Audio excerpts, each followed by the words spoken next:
moments ago, Ohio Governor Mike DeWine announced that he is canceling in-person voting tomorrow because of the outbreak, tweeting, quote, "We cannot tell people to stay inside, but also tell them to go out and vote." Contests in 3 other states, Arizona, Florida, and Illinois as well, are still on.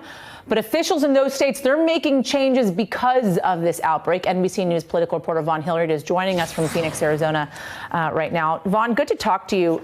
Talk us through, as we were seeing in Ohio there, the impact of the coronavirus, a delay there. Talk us through what you're hearing from your sense with regards to how this outbreak is affecting the primary contests.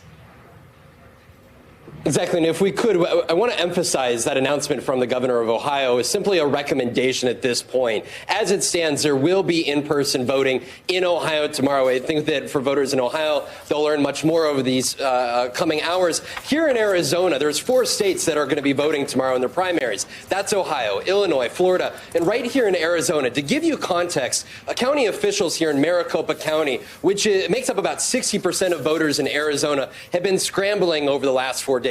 There were call-ins of poll workers. Poll workers often skew to much older generations that come here and actually work at the polls.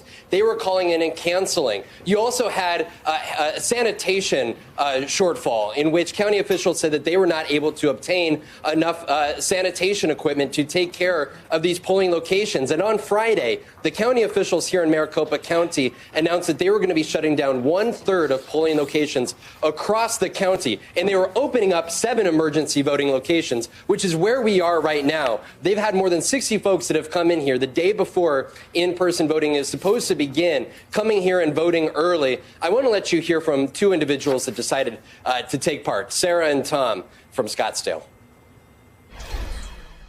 I'm coming to vote early to avoid the crowds and do some social distancing right now.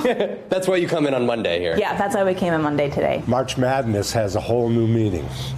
It's people hoarding toilet paper and water and just going nuts in the grocery store. Okay. Louisiana and Georgia officials have already pushed back their primaries, but as it stands here in Arizona, voting is continuing on tomorrow. And that first woman you heard from, Sarah Boone, she said that she works at one of the Apple stores just down the road. She's thankful that her employer was able to give her sick leave. She said, frankly, her mom, though, did not join her to come vote today because of her mom's concerns. She's over the age of 60, concerned about coming here to the polling location. And that is one of the issues that we'll be looking at here tomorrow as this unfolds. Is the questions over the extent to which folks here at these polling locations are able to sanitize. You know, we should know the polling workers here in Maricopa County, what they are doing. We watch them do this here. What they're doing is folks are coming up to the touchscreen. They're sanitizing the screen. Then the folks vote. They're then sanitizing the screen again. Then they give them hand sanitizer on their way out. And on the door handle, with each person comes and goes, they're using Clorox wipes to clean the door handle. So the steps are in order, and the folks that we've been talking to said that they feel comfortable. But tomorrow, if there are lines,